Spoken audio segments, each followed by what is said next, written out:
Aku heran dengan apa yang terjadi dalam hidupku. Semua yang terjadi seperti air yang mengalir tanpa adanya hambatan.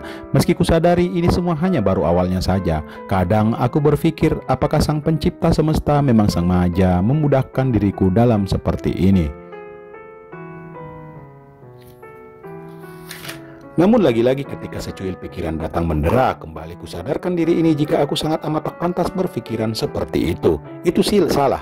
Jika aku selalu berpikir demikian, maka aku tak ada bedanya dengan para pria di luar sana.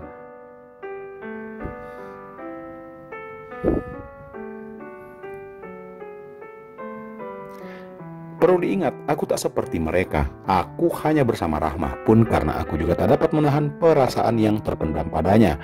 Dan lagi-lagi sebuah monolog singkat menyadarkanku jika memang pada dasarnya akulah yang memulai semuanya. Akulah yang telah melakukan semua ini. Sama seperti kejadian hari ini, siapa yang menyangka keberuntungan akan datang kembali padaku. Meski aku tak dapat memikirkan bahwa merencanakannya pun sulit. Akan seperti apa kejadian nantinya di saat aku bertemu dengan Hikmah, adik Rahma. Seorang gadis, ya lebih pantas kusebut gadis karena mengingat umur Hikmah masih sangat muda, mungkin 25-an pun maksimal segitu. Lalu mulai sebuah pemikiran atas salah dan benarnya menggelayut dalam pikiranku.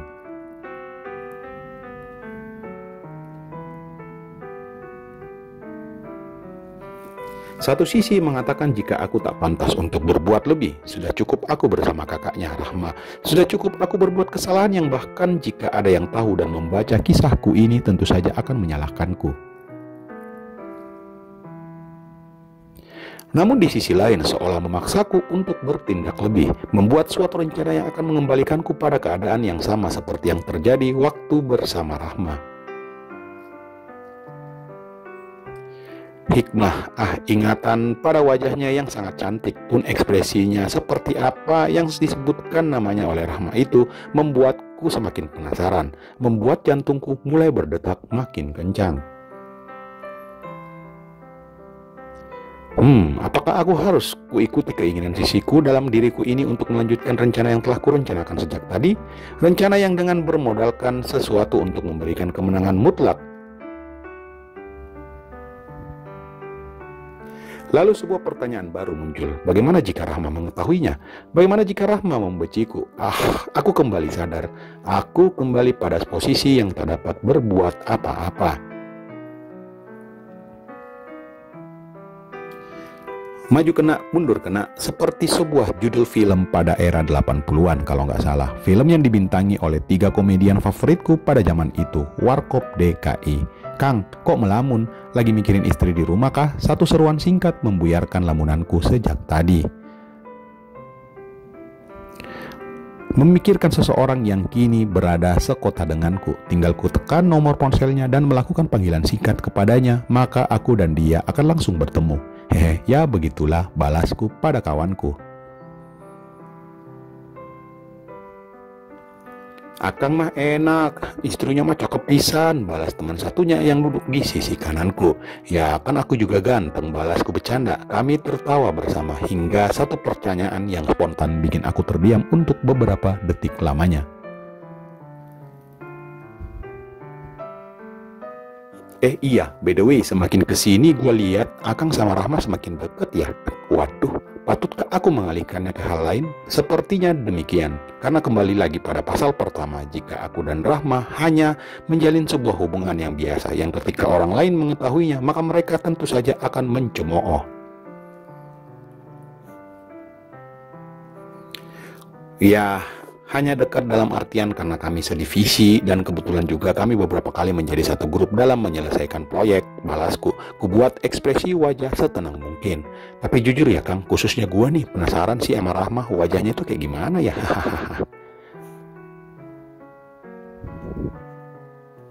Ya mana aku tahu kalau wanita sepertinya yang dapat melihat wajahnya ya hanya suaminya saja. Aku berbohong ke kedua temanku.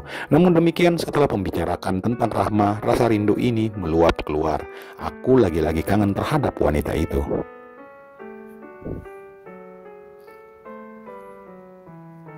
Rahma, Rahma, hanya sebuah nama yang makin hari makin membuat hidupku semakin berwarna. Namun aku selalu dan selalu mengingatkan pada diriku sendiri agar aku selalu berhati-hati.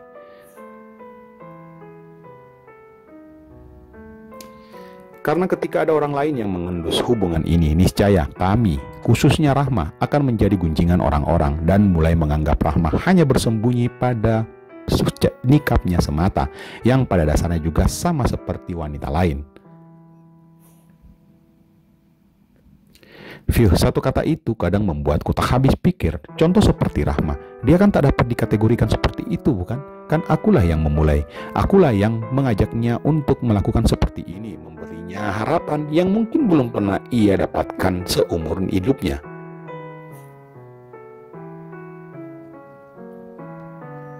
Singkat cerita, setelah merasa kami telah cukup untuk menongkrong bersama, maka kami memutuskan untuk sekedar berbelanja buat tangan di mall sebelah yang tak jauh dari posisi kami berada saat ini.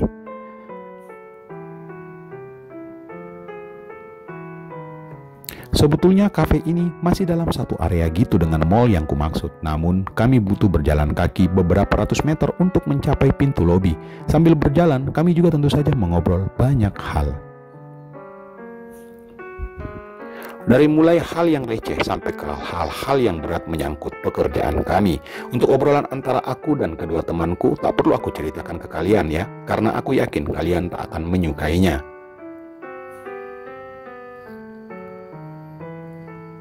Selang beberapa menit kemudian kami telah tiba di salah satu departemen store yang menjual berbagai jenis kebutuhan, dan menurut informasi di dalam juga menjual buah tangan asli asal kota Surabaya ini. Paling aku akan membelikan Ardi Bandeng Presto aja lah. Kang, teman-teman si Rahma tuh, satu seruan dan tepukan di pundakku mengalihkan pandanganku sesaat. Rahma, ujarku dengan nada tanya. Iya, tuh cewek-cewek bercadar, jangan-jangan mereka lagi ngapain ya di sini? Hus, ngawur. Segera aku stop ucapan kawanku karena ini menyangkut wanita yang kini mendekam setengah dalam sanubariku. Bercanda atuh Kang, balas temanku lagi. Tuh lihat Kang, kemudian ia menunjuk ke arah jam 11 posisi kami berada saat ini. Aku sebetulnya tidak terlalu penasaran dengan apa yang ia jelasin, cuman entah mengapa secara refleks pun kepalaku ini ikut bergerak melihat ke arah yang ia tunjuk. Aku lihat ada 4 orang wanita memakai pakaian yang serupa dengan Rahma, hijab besar, lengkap dengan nikabnya. Namun kalian jangan tanyakan cantik tidaknya mereka, gemuk tidaknya mereka, karena mereka jelas saja menutup semuanya dari pandangan para lelaki yang bukan muhrimnya. Di antara mereka berempat memakai hijab berwarna lebih terang, biru langit, senada dengan nikab penutup wajahnya. Aku lalu mengalihkan pandanganku ketika mereka berempat secara tak sengaja menatap kami bertiga. Jika pandangan adalah mempermudah bagi mereka untuk menjaga diri, bukan?